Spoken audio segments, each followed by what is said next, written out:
The first time I walked into the spring house at the Hare family homestead, I expected noise. It was Lancaster County in the middle of August. I expected a hidden compressor, a humming condenser, a fan chopping hot air into pieces. What I found instead changed something in me. The stone floor stayed cold through my boots. The air smelled like wet limestone and old timber. Water moved somewhere under the room, slow and steady, with that low creak sound you feel before you place it. Sunlight hit the doorway hard. Inside, the light went soft. I stood there for 11 minutes looking for the machine that had to be doing the work. It wasn't there. And that's when I understood I'd been wrong about everything. You were taught that cooling begins with a motor. You were taught that comfort begins with a bill. You were taught summer relief shows up in a metal box outside your house. And in a monthly charge, you learn not to question. Standing in that stone room, I felt the opposite. Cooling begins in the phase change. It begins in shade, water, airflow, and earth held below the surface where noon cannot reach. It begins with physics so old that children could notice it. It begins with paying attention. Outside, Lancaster County was baking. The blacktop shimmered. Cicadas screamed from the hedgerow. The afternoon sat heavy on the fields like wet canvas. Inside that building, the air settled around my face and neck in a way every air-conditioned room tries to imitate. Not dry, not artificial, calm. I put my hand on the inner wall and felt 50-something degrees stored in the stone. I listened for the thing I had spent my life assuming had to exist. There was no compressor, no refrigerant line set, no service sticker, no emergency repair someday waiting to happen. Just mass, moisture, movement. That realization hit hard, short and clean. Nobody told you, not your builder, not your contractor, not the man who sold you seasonal comfort by the ton. They taught you the paid version first. Then they called everything older primitive. They called everything simpler obsolete. They never bothered to explain why a spring house, a root cellar, or a shaded intake could win, or why a wet pad beats a loud machine in the right climate. They moved your attention away from what the earth was already doing. That knowledge never disappeared. It was written out of the manual. It was waiting. I kept going back. Early June, late July. The dead middle of harvest heat. Every trip taught me the same lesson with a different texture. One day it was a cellar stair, breathing cold air upward. Another day it was a cup of water left near a cross breeze, colder at dusk than the room around it. Another day it was a barn wall staying cool. The sun never touched it. The night air had charged the stone. I had spent years hearing that comfort required consumption.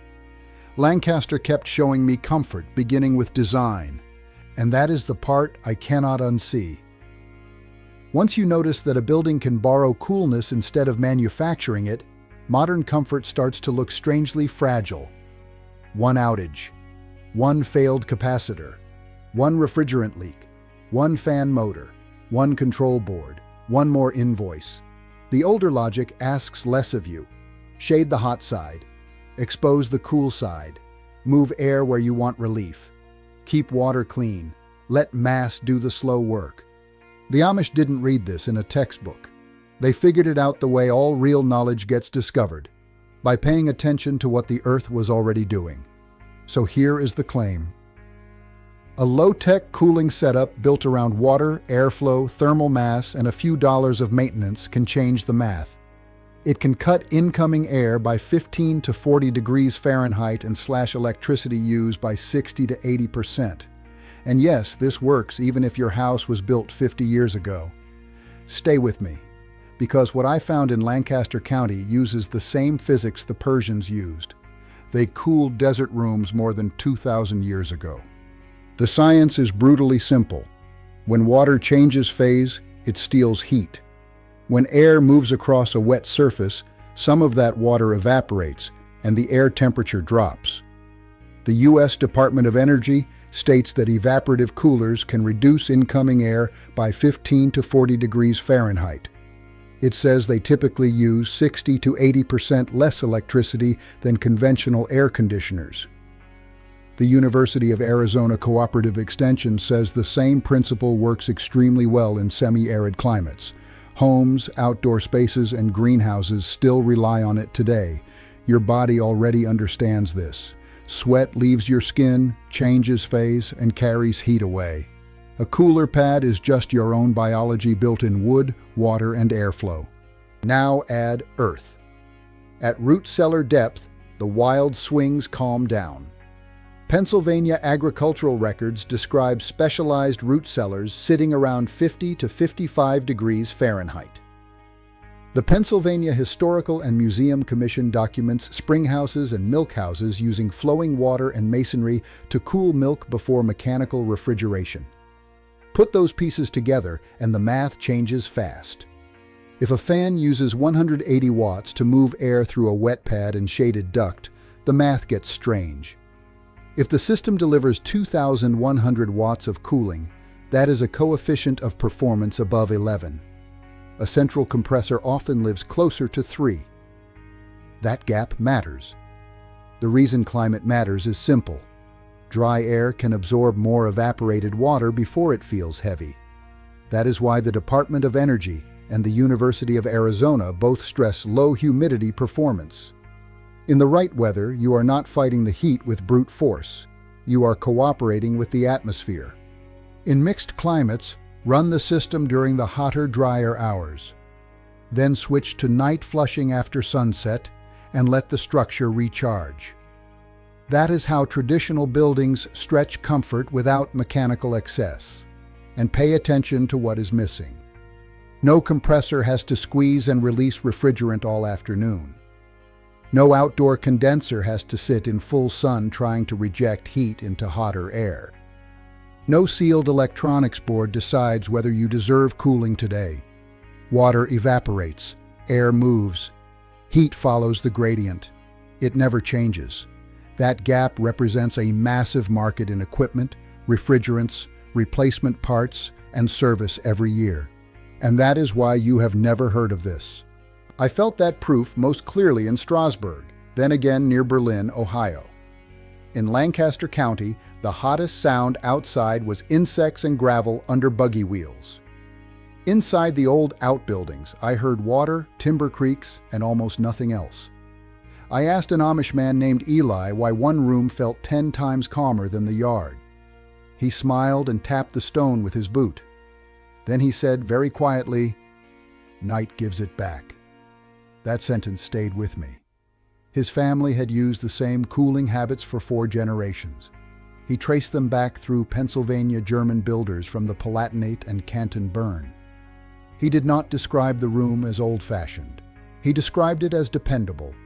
That difference matters. Dependable means no surprise bill in August.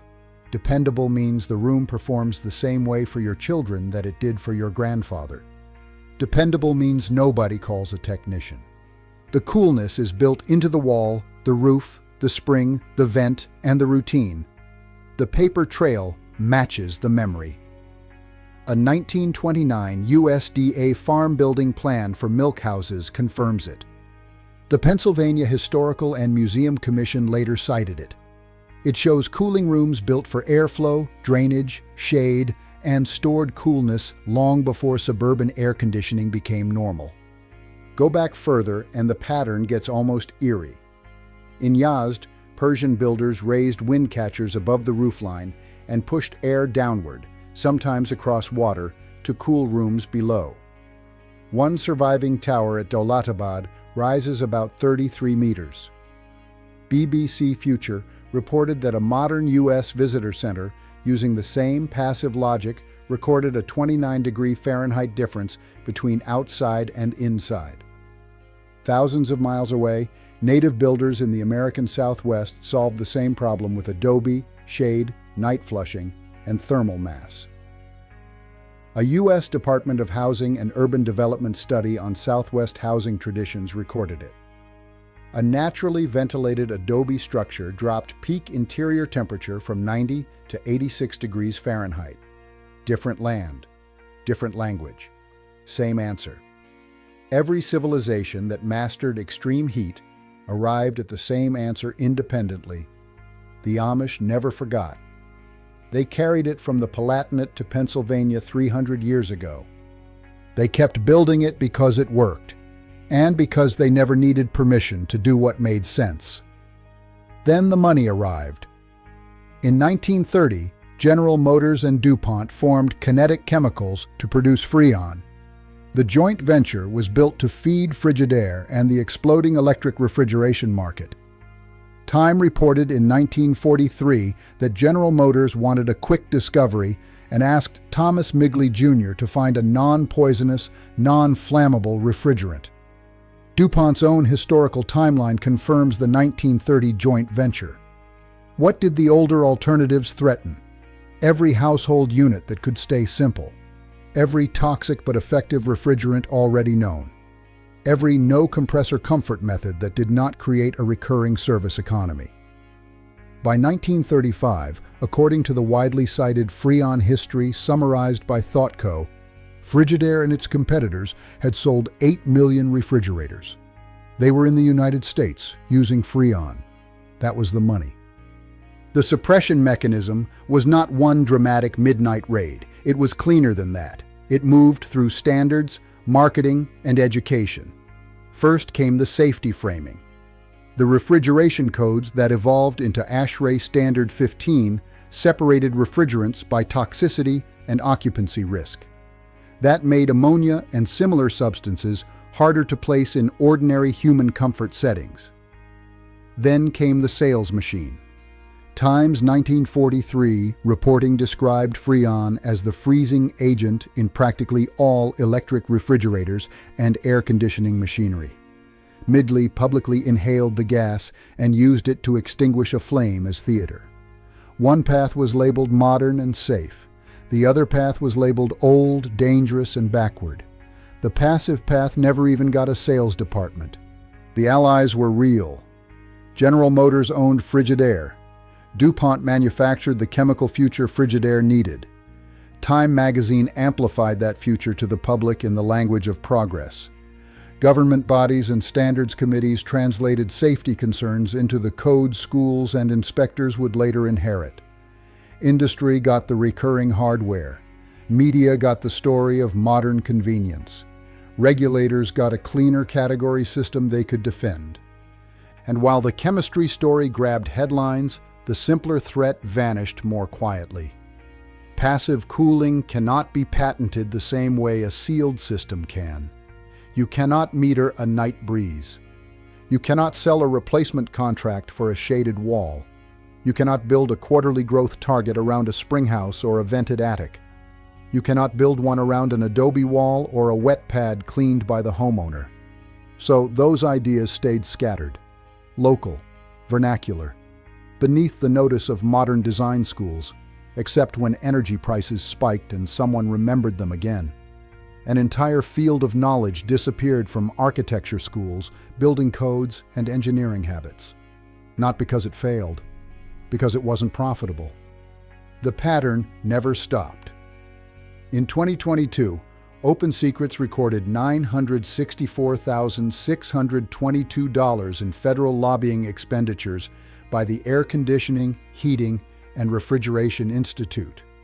In 2024, the spending rose above $1.22 million. The same trade groups still fight over refrigerant rules, equipment standards, and market timing because delay protects inventory, margins, and replacement cycles. Meanwhile, passive cooling remains a footnote in most tract home construction and a curiosity in most contractor bids. Nobody told you. Not your builder, not your contractor, not the man who sold you seasonal comfort on credit. The HVAC services market in the United States was valued by ACCA at $25.6 billion in 2019. It was projected at $35.8 billion by 2030. Every alternative installed is a unit of that market that never gets sold twice. Now, if you already own a house and you're thinking this only applies to people starting fresh, stay with me, because this next part is specifically for you. You don't need to rip out your existing system. You need a drill and one weekend. Here is the blueprint I would build first. Start on the shaded side of your house, preferably the north or east wall where the afternoon sun hits least. Mount a compact direct evaporative intake box or window unit low, not high. Let the incoming air enter the room where you actually live. Use a 20-inch fan or a 140 to 180 watt inline duct fan. Build the wet side with a rigid evaporative pad, not loose fabric. Aspen media works, but cellulose pads last longer. From that box, run a short 8-inch insulated flex duct through a wall sleeve, or discharge directly through the window frame insert.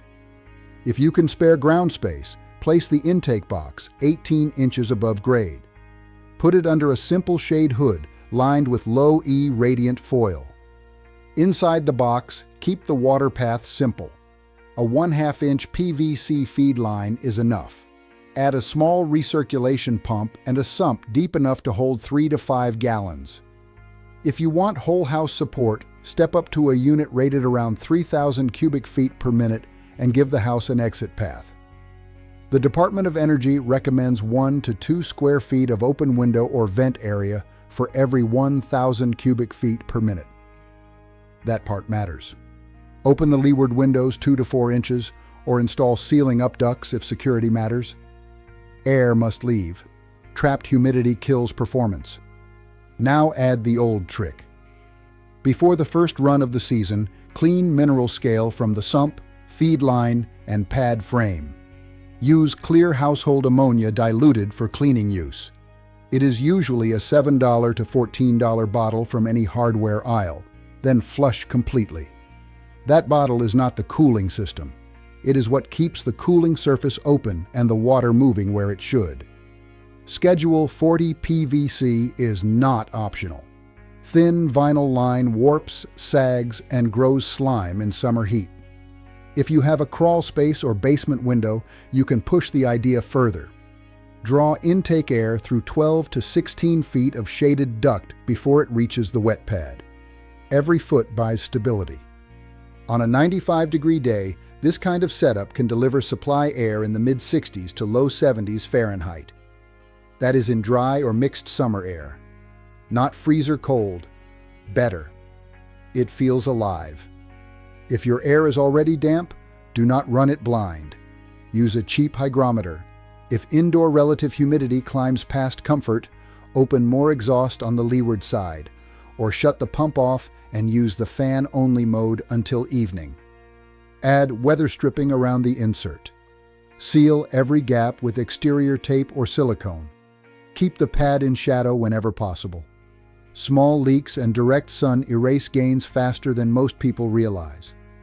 The box, pump, fan, pad, PVC, foil, sealant, and hardware run about $180 to $420 total. The first build takes 1 Saturday morning if you keep it window mounted, or 2 weekends if you add ducting and exterior shade. Maintenance requires attention once a month in season and 1 deep cleaning a year. Your conventional system costs $6,800 to $14,400 to install. It costs $120 per month in heavy summer use. It lasts 12 to 18 years before it ends up in a landfill. This costs $180 to $420 total. It lasts 10 to 15 years.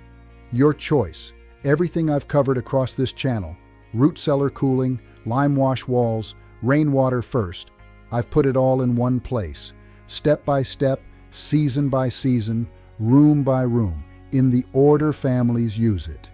It is unnamed, but stay here. Because what Eli showed me, nobody is talking about yet today. If you believe real knowledge was pushed aside to protect profit, you already know what to do. Hit subscribe. Not for me, for what comes next. Because this is not a channel. This is a quiet movement of people who have decided they're done being sold what they already own. I want to hear from you. Drop your state, your peak July electric bill, and the coolest room in your house in the comments. I read every single one, and your answers decide what we cover next. Next week, I'm going to show you what a 1946 Penn State document reveals. It is about keeping a house warm with masonry, airflow, and one small fire.